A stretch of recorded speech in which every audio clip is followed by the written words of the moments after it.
Que a paz do Senhor Jesus Cristo esteja conosco hoje e sempre. Continuamos o nosso estudo da série psicológica do Espírito Joana de Ângeles, psicografado pelo médium Divaldo Pereira Franco. O nosso aviso de sempre para nos recolhermos em momento oportuno, em local onde possamos nos concentrar. E vamos juntos fechar os nossos olhos e levar os nossos pensamentos ao nosso Pai, a Deus, agradecendo a Deus por mais essa oportunidade desse estudo, por mais um dia, pela bênção da encarnação. Te agradecemos, Pai, por todos os bens materiais e espirituais que você nos coloca em nossas vidas, pois sabemos que tudo é prova do teu amor, é sinal da tua misericórdia, é demonstração de você ser o Senhor das nossas vidas, o pastor das nossas almas. Pai, além de te agradecer, também nós pedimos pelos nossos amores que já desencarnaram, que aonde eles estiverem no mundo espiritual, eles sintam o nosso amor e tenham a certeza do reencontro. Te pedimos pelos nossos amores encarnados, que eles possam ver a importância dos valores morais acima dos valores materiais, do amor, que eles possam ver a importância do melhoramento íntimo, que eles possam ver a importância das uniões que estão entre nós, das famílias, da amizade e de tudo mais.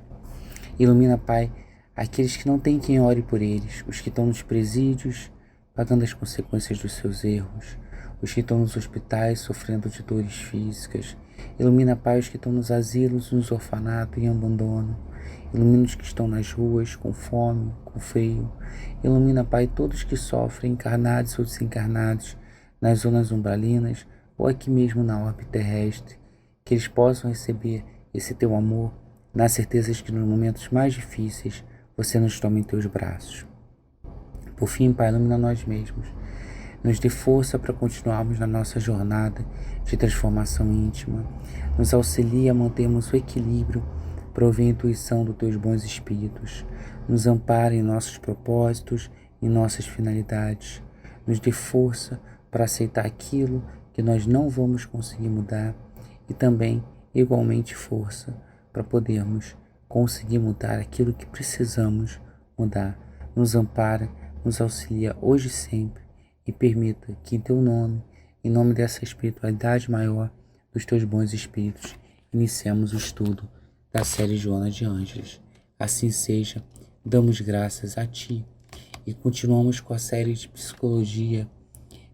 da Joana de Ângeles, essa série psicológica que no mundo material tem como correspondente a psicologia transpessoal do Abraham Maslow, que olha para o indivíduo a partir de uma dimensão para além dos problemas materiais apenas no aspecto físico, ou seja, admite uma dimensão espiritual dos problemas humanos. A Joana de Ângeles propõe, dentro dessa abordagem de uma dimensão dos problemas humanos, para além do corpo físico, reconhecendo a espiritualidade, reconhecendo o ser como um ser que viveu várias encarnações e cuja psique é formada por essas experiências, a terapia do amor de Jesus, porque foi o nosso homem integral, o espírito mais pleno que passou na Terra e que, portanto, nos traz as ferramentas para lidar com os nossos conflitos que nós vivenciamos ao longo dessas existências.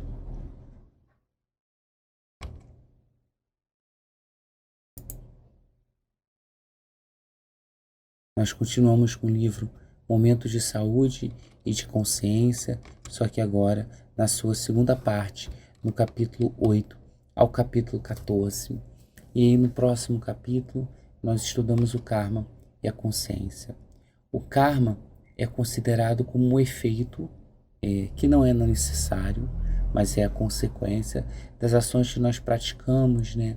tanto nesta quanto nas outras encarnações. Quando nós praticamos atos de forma equilibrada, elas favorecem o nosso crescimento moral, espiritual, intelectual e humano.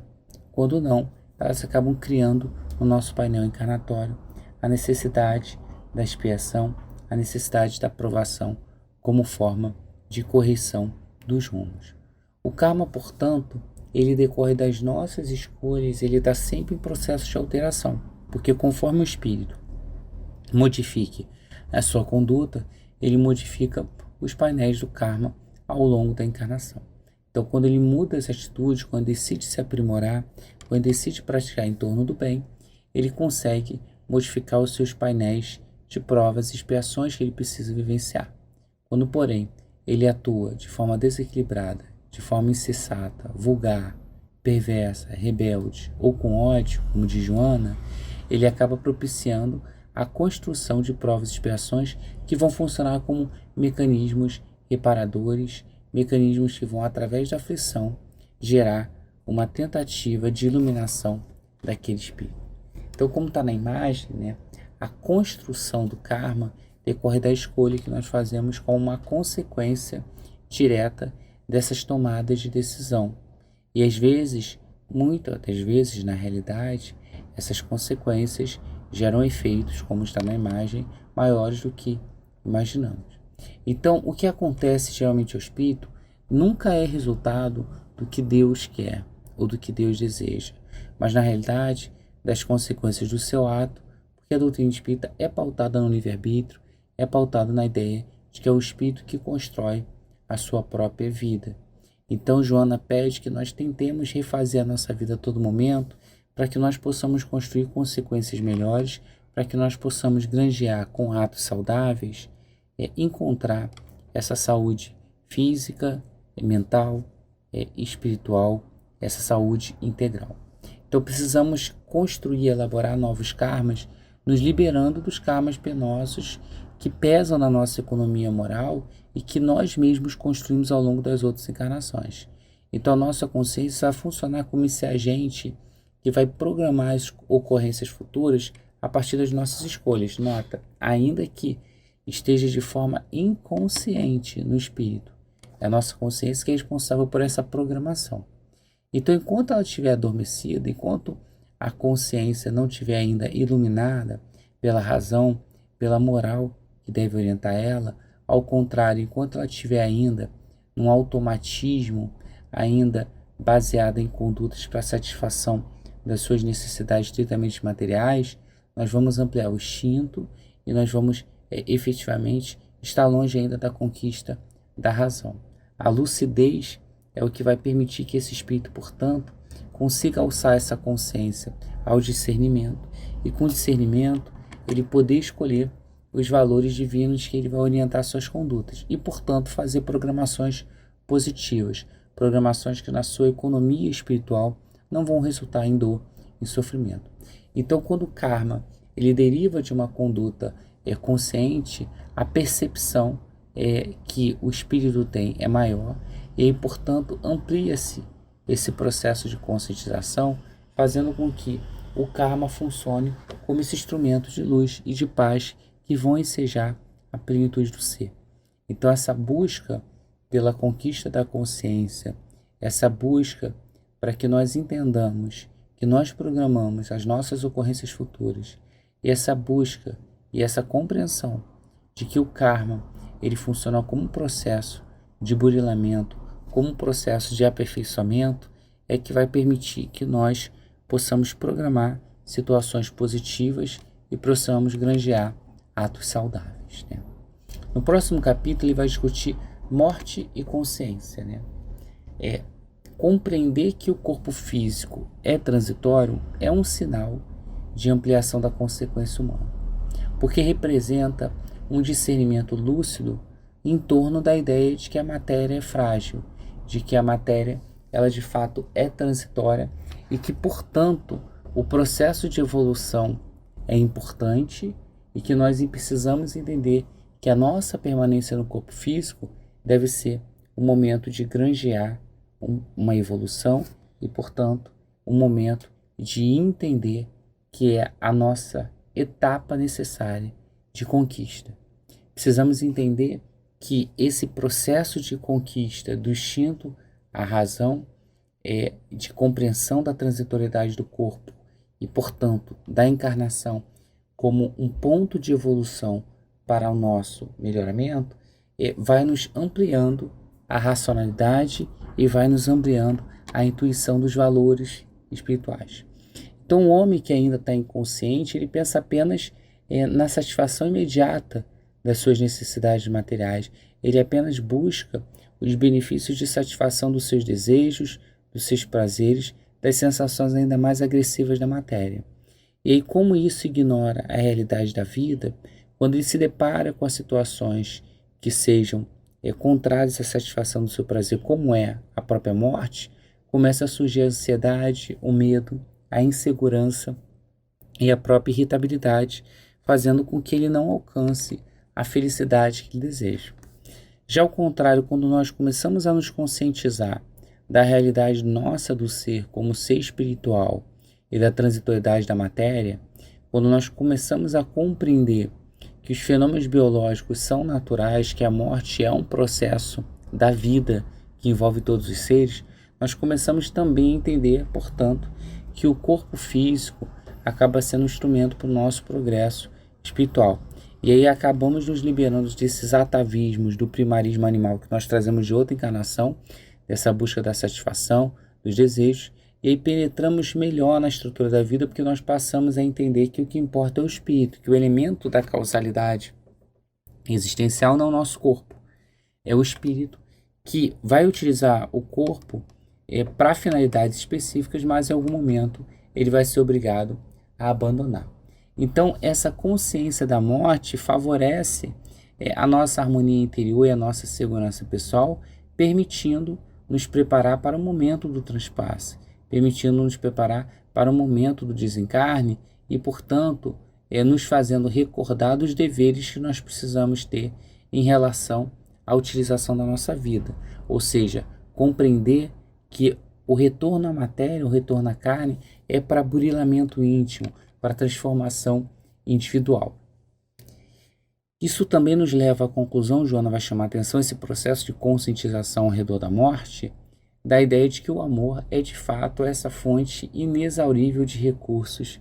que nos auxilia, que ele é o único que é capaz de nos libertar dessas paixões que escravizam ainda o espírito, que perturbam ele, e que ele precisa fazer isso durante a encarnação, ou seja, aproveitar a experiência da carne para se libertar dessas paixões escravizadoras, desses vícios e dessas dificuldades morais que ainda trazemos dentro de nós. Então, nós podemos já nos conscientizar da ideia da morte, entendendo que isso não significa ser fatalista ou não significa ser pessimista, mas que a compreensão de que nós vamos morrer nos transforma a existência na medida que nós passamos a entender que nós temos que usar os nossos dias para crescer, enquanto os nossos dias ainda existem. Então precisamos passar pela encarnação consciente de que o corpo tem que ser utilizado para as finalidades elevadas propostas da reencarnação. Que o momento que nós morremos, nós vamos abandonar eles, levando a nossa consciência e levando, portanto, as nossas construções a partir disso. E, portanto, temos que utilizar o nosso corpo físico da melhor forma possível para a nossa evolução espiritual. Por isso que no próximo capítulo, quando Joana vai tratar de reencarnação e consciência, ela chama a atenção que cada vez mais que eu conquisto de forma lúcida essa consciência, cada vez que eu amplio o meu processo de conscientização sobre a vida, sobre a morte, eu cada vez mais percebo que a minha tarefa é uma tarefa de educação pessoal, que a minha tarefa é de tanto eu quanto o núcleo ao qual eu estou inserido, o núcleo social, precisa progredir. E aí isso significa entender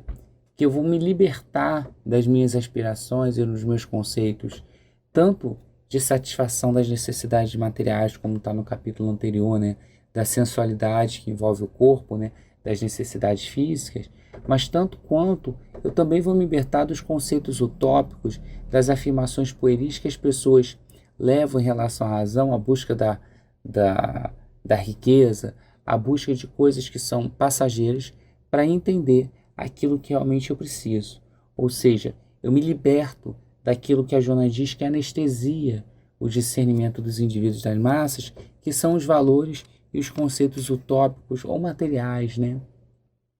Os tabus que nós vamos construindo na cultura humana como norma moral e que nos afasta dos valores éticos e das amplas percepções que enriquece a nossa compreensão da vida. Então, essa conquista que nós precisamos ter da consciência em relação à vida nos permite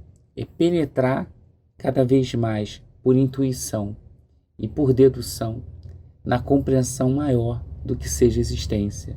E aí, portanto, olhar para a nossa vida e entender que vários fatores que estão ali não podem ter sido vividos nessa encarnação,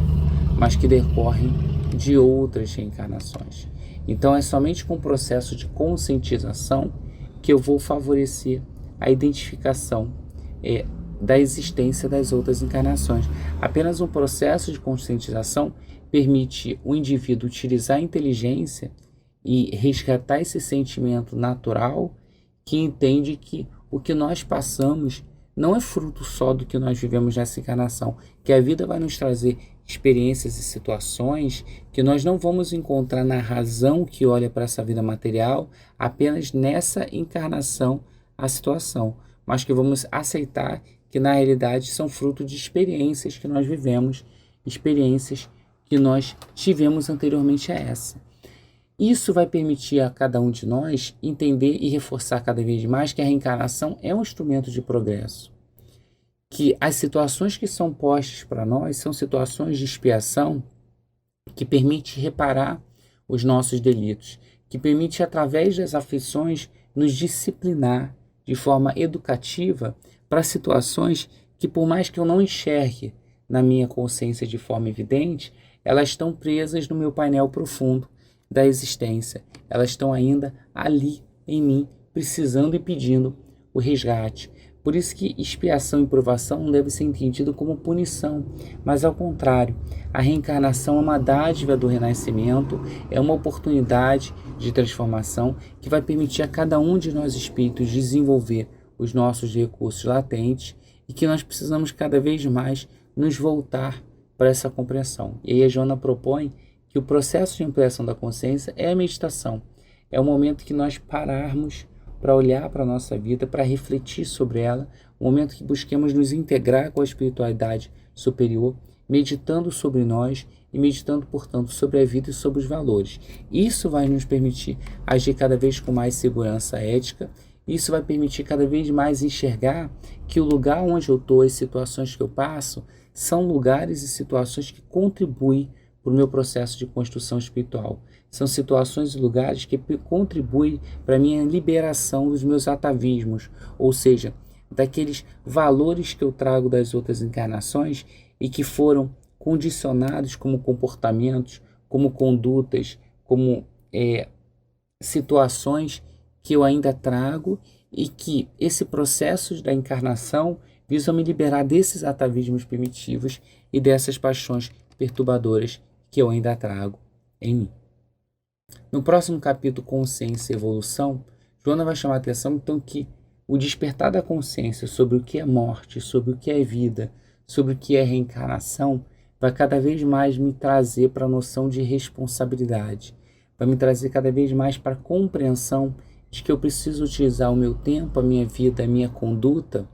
para agir de acordo com determinados valores. Valores esses que vêm do Código Divino. Valores esses que me lembram cada vez mais que eu sou um ser espiritual, que foi criado simples e ignorante, que eu tenho como fatalidade a perfeição, que a perfeição me conduz à felicidade plena e que se eu estou longe ainda da felicidade é porque eu ainda não estou agindo para alcançar ainda ela. Ou seja, que para alcançar ela com rapidez ou com demora depende do meu livre-arbítrio. O que isso significa? Significa então que cada vez mais que eu vou descortinando a minha consciência, cada vez mais que eu vou olhando para ela de forma mais clara, para a vida, eu vou percebendo que eu tenho uma série de tesouros, eu tenho uma série de bens materiais e espirituais que estão disponíveis para mim, para que eu possa utilizar no meu benefício, para que eu possa usar no meu processo de transformação, de burilamento e para alcançar a perfeição e a felicidade. Então, tanto a saúde, que me dá as condições físicas para agir de forma melhor, quanto a doença, que me resgata os erros do passado, tanto a paz, que me permite planejar com tranquilidade as próximas ações, quanto o conflito, que leva em mim uma discussão dos valores e um posicionamento, tanto a alegria, que permite que eu continue na vida sempre disposto a essa transformação, quanto a tristeza, que me leva à reflexão das ações que não estão me fazendo bem, são situações que mostram numa dualidade como tudo é um instrumento para conscientização, como tudo é um instrumento para me guiar nas minhas ações, para minha transformação moral. Então Joana pede que a gente penetre cada vez mais de forma reflexiva na nossa consciência, desenvolvemos cada vez mais e busquemos descobrir as possibilidades de realização que nós temos. Costumamos achar que precisamos de situações ou contextos melhores para podermos desenvolver as ações que desejamos, mas ao contrário, nós temos inúmeras possibilidades de realização hoje com aquilo que nós temos. Ao contrário, os meios mais adversos são geralmente os campos mais propícios para a semeadura dos valores maiores. Então nós somos o que nós pensamos, o que nós planificamos. Nós somos o que nós cultivamos em nossas mentes, em nossos sentimentos. Nós somos os valores que nós escolhemos. Nós precisamos escolher a partir de valores melhores. Nós precisamos entender que o nosso estado natural é de saúde, que qualquer enfermidade são acidentes de trânsito que a vida traz,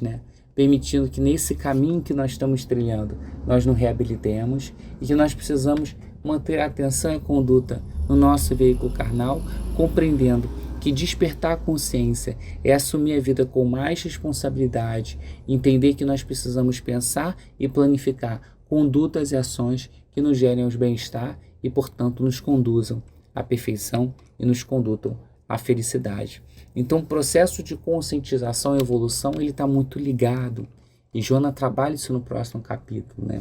O nosso corpo físico ele é harmônico, ele é construído, como todas as coisas são construídas no universo, de forma harmônica. Os desequilíbrios decorrem do espírito que está ali, ou seja, o espírito que está ali ele atua em desequilíbrio e ele acaba lançando uma corrente elétrica no sistema nervoso de forma desequilibrada pelas sensações que ele cultiva, e essa descarga harmônica, essa descarga elétrica de forma desequilibrada, é que vai permitir a instalação das doenças. Então eu tenho que manter a vigilância constante para que eu não cultive pensamentos, sentimentos, ações que gerem esse tipo de voltagem, que gerem esse tipo de energia que eu lanço no meu corpo e que gera desequilíbrio. Ao contrário, eu preciso entender que eu tenho um manancial de energia que pode conduzir à paz, que pode conduzir ao bem, que pode conduzir à alegria. Então, se ainda há sombras, se ainda há sensações sendo cultivadas, se ainda há desequilíbrio sendo gerado por mim, é que eu ainda não entendi que eu tenho uma energia adormecida capaz de movimentar o meu corpo, de movimentar, portanto, a minha saúde física. Então, preciso me primeiro fazer claro, como diz Joana. Eu preciso fazer essa luz brilhar em mim. E para isso eu preciso entender que eu tenho que ter boa vontade, que eu tenho que alcançar toda a potência que eu tenho todos esses recursos disponíveis por Deus e que o amor é a principal forma de alcançar isso. Lembra? Primeiro o amor próprio, porque eu só amo outro se eu amar acima de tudo Deus e se eu amar a mim mesmo. Então eu desenvolvo o amor por Deus, eu desenvolvo o amor por mim mesmo, e aí eu consigo construir esse processo de transformação íntima. Então, eu preciso verticalizar as aspirações que eu tenho, eu preciso agigantar, os meus sentimentos na direção de Deus, por isso que amor a Deus acima de todas as coisas, porque se eu elevo as minhas aspirações e os meus sentimentos a Deus, eu entendo que tudo eu posso, tudo se eu quiser eu consigo, que tudo eu vou lograr se eu dispuser. E aí isso é o que João da Cruz afirmava, que Deus é encontrado nas trevas, ou seja, que eu vou encontrar nos meus momentos mais difíceis, que eu vou encontrar nesse processo de conscientização, de compreensão de que eu sou,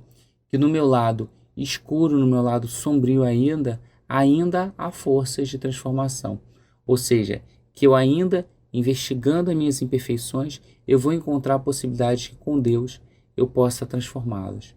Então, eu preciso lançar os meus olhos para aquilo que em mim precisa mudar. Eu preciso lançar os meus olhos com razão para as sombras que eu carrego em mim. Eu preciso superar essa ignorância, esse instintismo que eu tenho ainda, que governa a minha ação, e permitir que a razão oriente meus hábitos e as ações. Eu preciso exercitar cada vez mais ela para que eu possa construir experiências melhores e que eu possa cada vez mais encontrar a minha autopenetração e o meu desenvolvimento. Todos nós fomos criados por Deus. Todos nós fomos criados pelo nosso Pai Maior com destinação à felicidade. Porém, nós herdamos as nossas próprias realizações. E nós vamos transferindo de uma ou outra existência esses estados perturbadores. Então, preciso entender que eu tenho que reconstruir isso através de hábitos melhores, de condutas melhores, né? Então, o imediatismo, né, esse ativismo primitivo que eu tenho em mim, perdão, atavismo primitivo que eu tenho em mim ao longo dos seres, foi gerando uma rachadura entre a consciência profunda do espírito que compreende os valores da vida, da morte, da reencarnação, da evolução e precisa se transformar, e o que a Joana chama de consciência superficial, que foi aquela desenvolvida na personalidade, nesse aspecto mais aparente do ser, e que acabou conduzindo ele a esse imediatismo, a essa realização desses seus atavismos primitivos e a formação de hábitos que satisfazem apenas as necessidades materiais da vida, ao invés do desenvolvimento da individualidade, que é essa construção mais profunda do ser e que envolve a compreensão da vida, a compreensão dos valores divinos e, portanto, a compreensão de novos caminhos a serem buscados por esse espírito. Então, a função da mente é pensar. E cada vez mais que eu penso, eu amplio o discernimento. Cada vez mais que eu utilizo a razão dentro da minha mente, eu consigo olhar para os meus erros, eu consigo verificar eles e tentar corrigi-los. Então, a Joana chama a atenção que a falta de desenvolvimento de discernimento decorre principalmente da nossa preguiça por pensar, da nossa preguiça por utilizar a razão para avaliar as situações da nossa vida. Então, preciso usar o pensamento com mais atenção. Eu preciso desenvolver a concentração e a meditação como formas de integrar essa consciência superficial da minha personalidade com o que a Joana chama de eu profundo, ou seja, o acesso à minha individualidade. Enxergar quem realmente, não quem eu sou, mas quem eu preciso ser. Compreender muito mais do que aquilo só que eu tenho na minha ação, mas aquilo que eu preciso desenvolver, unificando, portanto, esses dois hemisférios de pensamento em um equilíbrio. E claro que esse processo de investigação das minhas ações, esse processo de investigação dos meus sentimentos e, portanto, de identificação do meu próprio eu profundo, né, é um processo de conscientização para conquistar o discernimento. E isso eu consigo pela razão, o pensar com razão. Então, cada vez que eu conquisto mais a razão, eu consigo compreender melhor, eu consigo conquistar o discernimento e consigo gerar esse processo de conscientização. Então, como eu posso conquistar a razão? A razão ela se conquista por um esforço desenvolvido de forma metódica, de eu cultivar as ideias, né, de forma racional e não utilizar o meu pensamento cultivando paixões, cultivando sentimentos desequilibrados que só alienam e brutalizam, né, que só dificultam o desenvolvimento do discernimento, né? Eu preciso pensar utilizando a razão, porque isso vai gerar um crescimento de forma adequada, isso vai me ajudar a discernir do que é certo e do que é errado, do que é justo e do que é injusto, do que eu posso e do que eu não posso fazer. Então, o que Joana pede é que o processo de conscientização e de conquista do discernimento envolve um processo de conquista da razão que depende de uma educação, a educação do meu pensar. De eu dilatar a minha capacidade mental através do esforço racional que eu preciso fazer. Isso significa superar o que Joana chama de preguiça mental, dessa desatenção, dessa sonolência, dessa dificuldade de concentração que a gente vê nas pessoas. Eu preciso estar mais vigilante, eu preciso estar mais atento, eu preciso me concentrar mais e raciocinar mais sobre os meus valores, sobre as minhas ações, sobre os meus pensamentos, sobre os meus sentimentos. Raciocinar sobre sentimentos não é racionalizar os sentimentos, não é negá-los, não é abstrair deles, mas ao contrário, investigar, buscar entender, buscar a sua compreensão, entender os pensamentos que eu preciso cultivar, os que eu não preciso, os sentimentos que eu tenho que possuir, os sentimentos que eu não tenho que possuir, compreender com discernimento a como eleger os comportamentos que eu preciso ter na minha existência, que eu preciso desenvolver nele. Todos os espíritos que ainda transitam nas faixas primárias de evolução ainda pensam muito pouco ou quase nada. Acabam ainda sendo vítima do seu próprio impulso, acabam vivendo uma vida de natureza estritamente material, deixando-se arrastar por tendências e instintos, ao invés de desenvolver a razão que em algum momento vai ser compulsória. Alguns outros espíritos já estão numa fase em que conseguem utilizar o hábito de pensar, que deixam-se não mais anestesiar e se acomodar, mas que buscam, através de estímulos inteligentes, galgar patamares mais elevados com a sua ação, com a sua vida. Esse processo de conscientização que discerne, né, que gera, de fato, uma intuição transcendental da vida, que amplia as possibilidades do desenvolvimento intelecto-moral, é o que vai nos conduzir ao processo de aperfeiçoamento. Então, ao longo das encarnações, o espírito vai passando por essas etapas, né, e ele vai, de fato, desenvolvendo esses conteúdos superiores que estão em germe nele, que estão ali para ser desenvolvido, através do contato com experiências que deflagram e que buscam desenvolver a sua razão para que possam gerar o seu desenvolvimento, que possam dignificá-lo. Isso significa, obviamente, que esse processo de conquista da razão, esse processo de desenvolvimento do discernimento, esse processo de conscientização, como já falado aqui antes, gera a responsabilidade, gera o dever.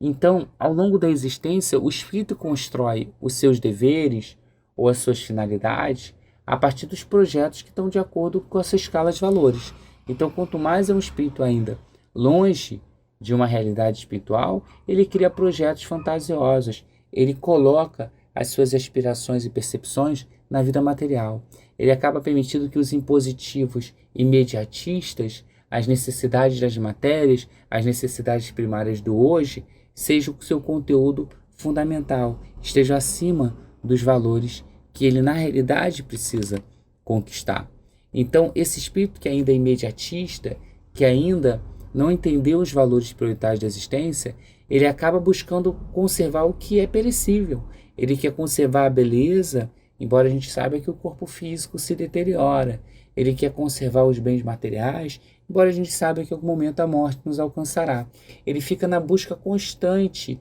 de preservar o gozo, o prazer, os valores que são perecíveis, através de novas buscas, novas satisfações, novas situações que permitam ele a vivenciar isso o tempo todo, ao invés de desenvolver uma realização plena, ao invés de buscar uma consciência lúcida da vida e, portanto, de conquistar a si mesmo de forma automática, né? De forma ainda voltada num atavismo primitivo. Ele entrega-se às conquistas das coisas materiais, da projeção social, da aparência, né? Do gozo pessoal, a busca do prazer ao invés do cumprimento do dever, e acaba se movimentando por uma área emocional muito restrita, que acaba fazendo que, com o tempo, ele vivencie neuroses, ele vivencie conflitos, ele vivencie sofrimentos, ele vivencie as consequências de levar as suas emoções para essa área restrita do atendimento do prazer da matéria. O ser humano é sempre o que ele pensa, como a gente falou. E quanto mais ele pensa e se elabora através da razão, quanto mais ele busca, através da meditação e da concentração, discernir sobre aquilo que ele pode, não pode, faz ou não faz, ele alcança o processo de conquista da consciência, do discernimento e da própria realidade. Se ele não faz isso, ele busca se evadir da realidade o tempo todo. Ele busca satisfazer aspirações íntimas que não se concretizam, ao invés de que, se ele busca identificar a realidade, se ele busca compreender com discernimento a vida, e se ele busca, portanto, nesse processo de conscientização se iluminar, ele vai entender as aspirações íntimas que precisa conquistar, e com o tempo ele vai conseguir concretizá-la. Então, a consciência lúcida, né, esse processo de conscientização, permite o espírito manter-se vigilante, porque ao invés de ele buscar pensamentos, sentimentos e ações que gerem dor e sofrimento ou conflito, ele vai entender os deveres que ele precisa desenvolver, ele vai entender, portanto, como amadurecer em suas responsabilidades, e ele vai conseguir desenvolver os potenciais que são natos, evitando as condutas, sentimentos e pensamentos que lhe levem à dor, ao sofrimento. Então, a consciência do dever não é resultado bem de um arquétipo, né? Não é resultado bem de valores pré-definidos na sociedade, mas ao contrário, né? A conquista do dever é uma conquista moral do indivíduo. Quanto mais o indivíduo conquista os valores morais que ele precisa ter, quanto mais ele discerne, mais ele consegue se libertar dos seus instintos agressivos, dos seus atavismos, mais ele consegue desenvolver esse processo de responsabilização de si, né? Esse processo de consciência do dever que ele tem para si mesmo, que permite ampliar suas conquistas intelectuais e morais, que permite, obviamente, diferenciá-lo dos demais seres, porque acaba revelando os valores éticos e morais que esse espírito tem. Então, eu separei um trecho que eu achei bem interessante, que a Joana fala que cada dificuldade e problema que nós temos se revelarão como desafios, né? E que nós precisamos tomar a atitude de Santo Agostinho, que diz lá no Livro dos Espíritos, na pergunta 909, fazei o que eu fazia quando vivi na terra. Ao fim do dia, eu interrogava minha consciência, passava a revista ao que fizera e perguntava a mim mesmo se não faltava algum dever, se ninguém tivera motivo para de mim se queixar. Foi assim que cheguei a me conhecer e a ver em mim o que precisava de reforma. O convite para olhar para nós mesmos, olhar para aquilo que nós fizemos, devíamos ter feito, aquilo que nós poderíamos ter feito e, acima de tudo, aquilo que nós precisamos fazer. E assim nós encerramos essa parte do nosso estudo, agradecendo essa espiritualidade maior pela oportunidade desse trabalho na Casa Espírita, agradecendo ao Espírito de Joana de Ângeles por todas as lições e aprendizados que ela nos dá, agradecer ao médium Divaldo Pereira Franco por essa mediunidade bendita que permite essa comunicação de tamanha envergadura moral que nos auxilia, agradecendo ao nosso irmão Jesus Cristo por essa messe de amor, por todo o seu evangelho que nos conduz com segurança nos valores morais que precisamos ter, e agradecer acima de tudo o nosso Pai de divino amor e misericórdia, que nos deu a oportunidade da vida e nos dá a cada momento a chance de nós continuarmos aqui na matéria, aprendendo. Obrigado, Pai, por todas essas oportunidades, por todas as bênçãos, por todas essas lições que aprendemos hoje. E em Teu nome, em nome dessa espiritualidade maior, te pedimos para encerrar esse trabalho, nos dando força, fé, coragem, resignação, para que continuemos o nosso processo de amadurecimento espiritual, para que continuemos o nosso processo de transformação íntima, para que continuemos nesse processo de autoconhecimento, cada vez mais estimulando a razão no nosso pensar, que ela possa ser o nosso ponto de condução dos nossos pensamentos, que cada vez mais nós busquemos a meditação e o discernimento como forma de entender a nossa vida, entender a nós mesmos e cada vez mais nos forcemos a esse processo de conscientização, de busca pela transformação íntima que você nos propõe e que você nos pede tanto. Nos ampara e nos auxilia nas nossas dificuldades, nos nossos problemas, tanto materiais quanto morais, nos ajuda a seguirmos nessa nossa jornada com amor, com fé e com esperança.